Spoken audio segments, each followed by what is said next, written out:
Once upon a time, there lived a brother and sister named Hansel and Gretel. Their mother had passed away when they were babies. They lived with their dad in a hut in the forest. Their dad was trying to earn their living by working as a woodcutter and was looking after the kids at the same time.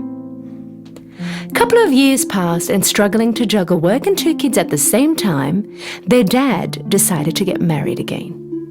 The woodcutter's wife was from a wealthy family, and she hated the fact that they were poor and she had to live in a small ruined hut deep into the forest. Plus, she did not like her stepchildren at all. On a cold winter night, as they were getting ready for bed, Hansel and Gretel heard their stepmother talking to their dad. "How are you going to get through this winter? We don't have enough food. If you do not get rid of these kids, we will all starve to death." Their dad opposed furiously. "No need to argue. I made up my mind. Tomorrow we'll take them to the woods and leave them there." Hearing all that, Gretel started to cry.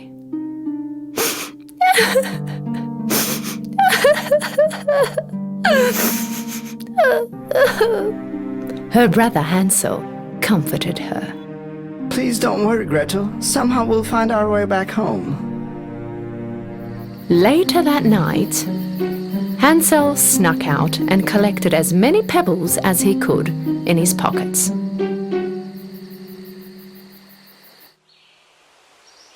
In the morning, they all started to walk towards the forest. Their father told them that they were going for a family hike. As they were walking, without anyone noticing, Hansel dropped the pebbles to mark the way back. In the afternoon, their dad and stepmother lit a fire and told them that they will be back soon. They walked off and vanished in the woods. Of course, they did not come back.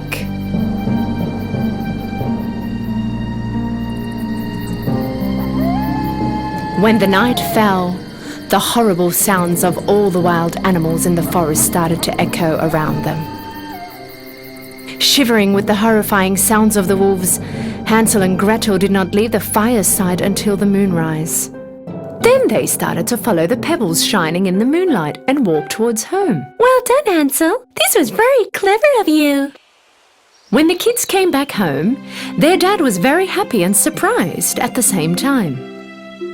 Their stepmother also acted as if she was happy, but deep inside, her decision was still the same. She was very upset that they were back. After 3 days, the stepmother tried to get rid of them again. This time at night, she locked Hansel and Gretel's door and did not allow Hansel to collect pebbles again. But Hansel was a clever boy. When they were walking to the forest in the morning, this time he dropped the breadcrumbs that he had put in his pocket the night before and again made a trail the way back home.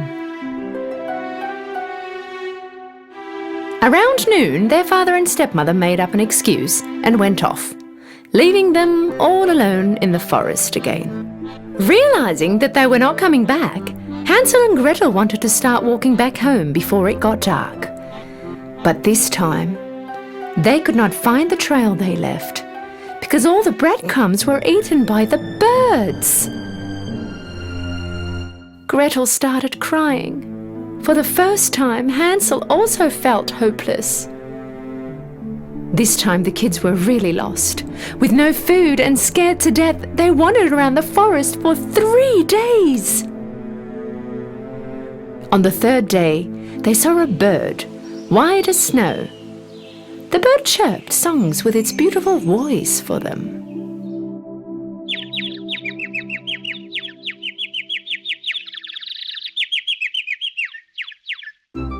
They forgot their hunger for a moment and started to follow the bird.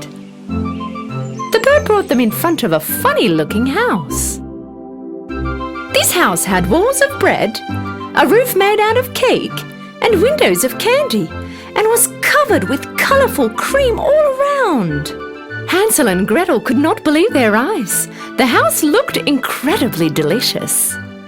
The kids forgot all about how tired they were and started to run to the house. Just as they were both going to have a bite from the house, they heard a voice from inside. Oh! Now who is nibbling on my house? They looked around and they saw a cute and sweet old lady at the door. When they told her all about what had happened to them, she felt very bad for them, and so she let them in.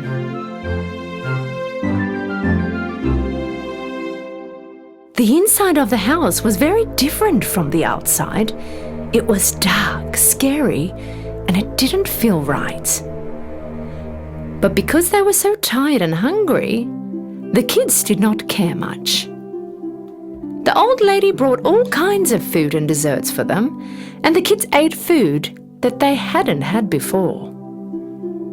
That night, they slept on the softest bed they had ever seen. When they woke up in the morning, the old lady wasn't there. They started to look around. At the end of the corridor, they saw a small door. When they opened the door, they found cases full of gold and treasure inside. They were very surprised, of course. Hansel wanted to get in and take a closer look. Right at that moment, they heard her voice again. And what do you think you are doing? When they turned around, the kids faced the witch standing right there in front of them. Apparently, the old lady was a witch leading the kids to a dungeon with a house covered with cake and candy. The kids tried to run away, but the door was locked. The witch pulled Hansel by the hair and locked him in a cage. Then she dragged Gretel to the kitchen.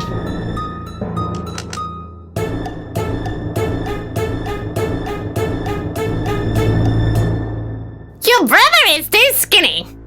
Cook some food for him and make him fat. When he's in good shape, he'll be a delicious meal for me. But don't you dare eat anything. All the food is only for him. Having no choice, Gretel did what she asked for. Fortunately, Hansel was a clever and wise boy. He decided to trick the evil-hearted witch. Every night when the witch was asleep, he was digging a hole in the ground of the cage. The witch was controlling Hansel every morning to see if he gained weight or not. But Hansel wasn't eating anything his sister cooked. Instead, he was burying them in the hole that he digged. In the meantime, the witch was telling Gretel to cook more.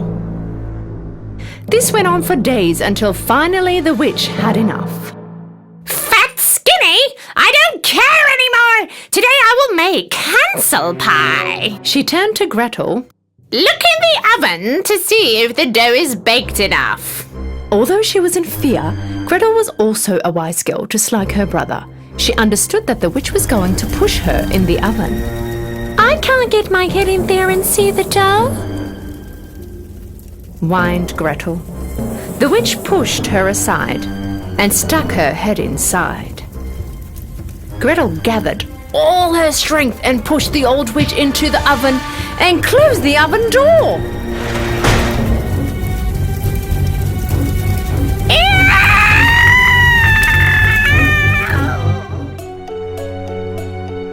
Gretel knew where the witch was hiding the keys. She ran straight away and saved Hansel from the cage. The flames from the oven covered the whole house. Hansel and Gretel ran away from the burning house into the woods, but they did not know where to go. A while later, they came across a river. A giant swan took them one by one to the other side of the river. The kids looked around and suddenly they realized where they were. They ran home as fast as they could. Seeing his kids, Father was full of joy. With tears of joy, He explained to them how their stepmother had gone back to her parents' house soon after they had left them in the forest, and how sorry he was for all that he did, and no matter how hard he had searched for them, they were nowhere to be found.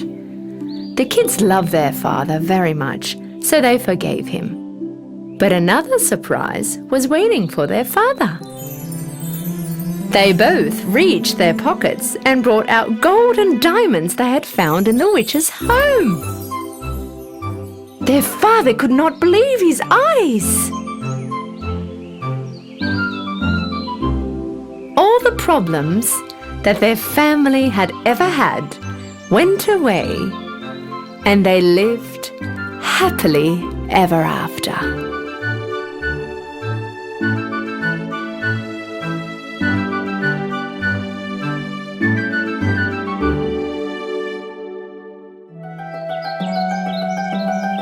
Once upon a time, somewhere very far in the land of the elves, lived 3 elves. These elves were getting ready to become good-hearted fairies, and off they went on their journey to the world of humans.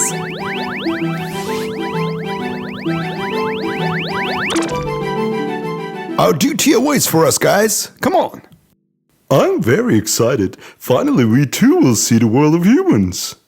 I want every single person to be very happy. If we help the humans and make them happy, we too will become good-hearted fairies. In an old house, there lived an old man and his wife. The old man made a living by making shoes in his workshop in their home, and sometimes he repaired old shoes. The shoemaker bought new leather to make new shoes from the money he earned. One day, he bought leather from the money he had made. He arrived home. The piece of the leather he had bought was only enough to make 1 pair of shoes. He left the piece of leather on the table, left the room, closing the door, and went into his bedroom.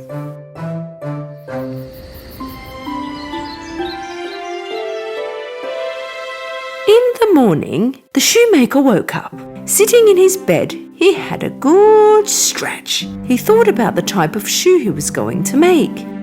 And like every other morning, he finished the breakfast his wife had prepared for him. Thank you very much, dear. I must be off to work now. Today I will make a very nice pair of shoes. Last night you made a pair of shoes. Do you have enough leather to make another pair? The old man was amazed because he knew he didn't make any shoes before he slept last night. And so the old man quickly ran to his workshop and his wife followed. As he opened the door, what does he see? The piece of leather he had left on the table from night before had turned into very pretty shoes. The shoemaker's eyes nearly came out of its sockets. When did I make these shoes? I do not remember. I think I have become really old. The shoes were that pretty that the shoemaker quickly put them in front of the window and waited for a customer. Soon after, a rather wealthy-looking customer saw the shoes from the window and came in. Good day. I would like to buy the pair of shoes in front of the window. Doesn't matter what it costs. They are by far the best pair of shoes I have ever seen. The old man, with great happiness, saw the pair of shoes, and he didn't ask for any more than what it was worth. This time the shoemaker was on his way to get leather for the 2 pairs of shoes. And again he left the leather on top of the table, and before he left the room, he turned around and had another look at the piece of leather and went off to bed. As soon as he woke up, he ran straight to his workshop. This time round, there were 2 pairs of amazing shoes sitting on the table. Once again, the shoemaker was very happy. He placed the shoes in front of the window. The same day, he sold both pairs of shoes for a very good price. And off he went again to buy more leather. Of course, course, in the meantime, he was wondering who was making these lovely pairs of shoes. He placed the leather on the table and went to his room. In the morning, he had a pile of shoes on the table. The shoemaker sold every single pair that day. For a very long time, the old man was able to make a living with the money he had made from the shoes. With some of the money he had made, he continued to buy leather. But the shoemaker was so curious as to how and who was making these pairs of shoes. At last, one night, he decided to hide in the closet in his workshop and was determined to find out who was making them. Tonight I will finally be able to meet the shoemaker. When the time had passed midnight, the workshop's window opened and in entered the elves. One of the elves accidentally bumped into a flower pot. Hearing the noise, the old man jumped out of his spot. Would you be careful? You're going to wake them up. When the old man pushed the door and had a sneak peek, he couldn't believe his eyes. He rubbed his eyes, looked again, and what did he see? There were 3 elves on the table. They were dancing and working at the same time. One of them cut the leather, one was sewing, and the other one was gluing it together. Then they tied the laces and polished the shoes.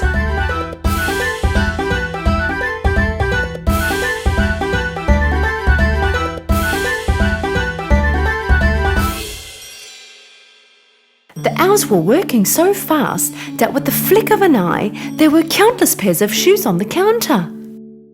They're all beautiful! Come on, let's leave before someone wakes up. The elves left as they had arrived, dancing with joy and laughter. The shoemaker stepped out of his hiding place. He ran to his wife and told her all that had happened. And of course, his wife couldn't believe what she heard. But when she saw the countless pairs of shoes sitting on the counter, she knew that her husband couldn't do them all in one night. They agreed to thank the elves for what they had done. The following day, the old shoemaker's wife prepared a feast.